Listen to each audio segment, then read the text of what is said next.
औज़ुबिल्लाहिमिनश्शैतानिर्रजीम बिस्मिल्लाहिर्रहमानिर्रहीम। प्यारे दोस्तों, कैसे हैं आप?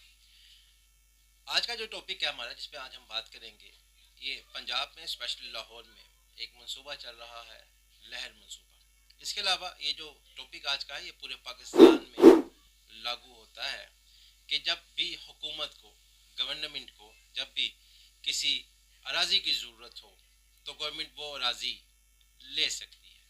यहाँ पर ये बात काबिल ज़िक्र है कि हमारा जो कॉन्स्टिट्यूशन है 1973 का, इसका जो आर्टिकल है 24, वो ये कहता है कि किसी भी शख्स की राज़ी से उसको महरूम नहीं किया जा सकता। लेकिन यहाँ पर ये इस्तिस्ना हासिल है, वो क्या, कि अकॉर्डिंग टू द लॉ ऐसा किया जा सकता है, बशर्ते कि ये कोई ऐसा मंसूबा हो जो कि आवाम की फलाह व बहबूद के लिए हो। जैसे सड़कें हो सकती हैं, सड़क को कुशादा करना है, खुला करना है, बड़ा करना है, जिस तरह से कोई डैम बनना है, कोई नहरें हैं, या पानी का निज़ाम है, या इस तरह से पुल बनना है, इस तरह से कोई भी और अवामी फलाह व बहबूद के लिए कोई काम किया जा रहा है, तो ऐसी सूरत हाल में ये लैंड उस शख्स से, जो जिसकी ये प्राइवेट लैंड है, उससे ली जा सकती है। अब इस प्राइवेट लैंड को लिए जाने के लिए भी कुछ शराइत होती हैं, वो तमाम शराइत पूरी करनी पड़ती हैं। वो शराइत किस तरह से पूरी होंगी कि कानून के तहत सबसे पहले एक नोटिफिकेशन जारी होगा।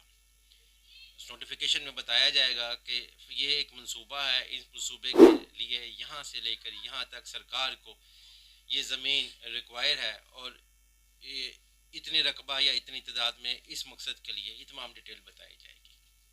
फिर इसके बाद यहाँ पर आवाम को ये जब ये बताया जाएगा कि अवामी मकासद के लिए ये दरकार है, और इस मालिक, इस ज़मीन के मालिक को इतला दी जाएगी, और फिर इसको मुनसफ़ाना तौर पर फ़ौरन से इसकी जो रकम बनती है वो उसको अदा की जाएगी। अब वो रकम कौन सी होगी? वो रकम होगी according to the market value. Market value को अंदाज़ा लगाया जाएगा, पता किया जाएगा।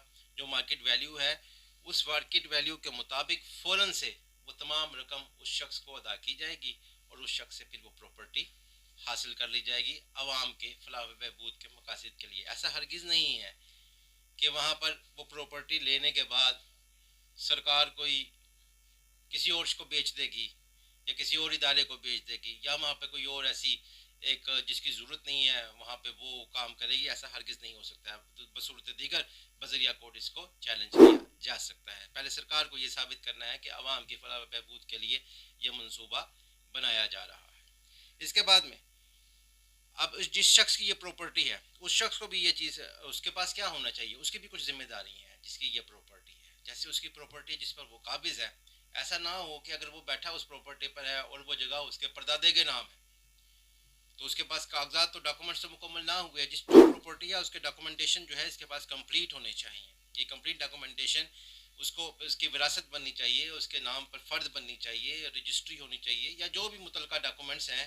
अगर सोसाइटी की जगह है तो जितने भी मुतलका डॉक्यूमेंट्स हैं, वो तमाम मुतलका डॉक्यूमेंट्स जो काबिज शख्स है, जो मालिक है, जो ओनर है, एक है या एक से ज़्यादा है, उनके नाम पर होना चाहिए। अगर नहीं होगा तो फिर कुछ थोड़ी सी गड़बड़ होगी, परेशानी होगी। अकॉर्डिंग टू द नीड तमाम डॉक्यूमेंटेशन पूरे होने चाहिए। सड़कें, पुल, डैम, नहरें, ये तमाम अवामी फलाह व बहबूद के मंसूबे हैं।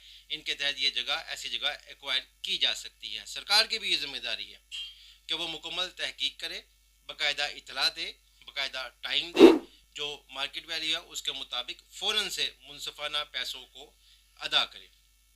मार्केट वैल्यू मालूम करने के लिए जिस शख्स की प्रॉपर्टी है उसको भी ये चाहिए कि वो अपने वकील से रब्ता करे, किसी वकील को अपने साथ में एंगेज रखे। कोई मरलावार, कोई प्रॉब्लम, कोई परेशानी, कोई मुश्किल, कोई इशू है, ताकि वो सरकार को फ़ौरन से इतला दे। जो भी कंसर्निंग महकमा है, जो भी कंसर्निंग डिपार्टमेंट है, डीसीयू है, एक्सेट्रा कोई भी है, उसको ताकि बाकायदा तौर पर तहरीरी इतला बजरिया वकील दी जाए।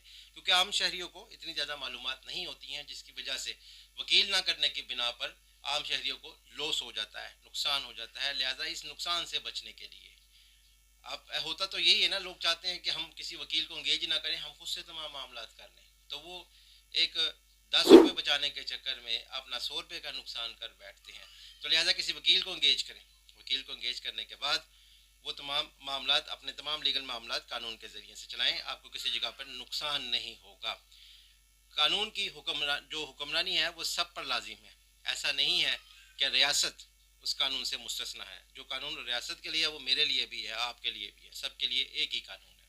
और ये जो फैसला जिसका हम जिक्र कर रहे हैं PLD 1990 supreme court page number 99, ये बाकायदा तौर पर इस चीज़ की ज़मानत देता है कि तरक्की के नाम पर शहरियों के हकूक सलब नहीं किए जा सकते हैं। सो दोस्तों, ये था हमारा आज का टॉपिक कि अगर सरकार को किसी भी लैंड की अवामी फलाह बहबूद के मकासद के लिए ज़रूरत हो ज़मीन की, तो वो इसको ले सकती है लैंड रिक्विजिशन एक्ट के तहत। सो दोस्तों, अगर आपको आज का टॉपिक पसंद आया हो, अच्छा लगा हो, तो इसको लाइक कीजिएगा, शेयर कीजिएगा।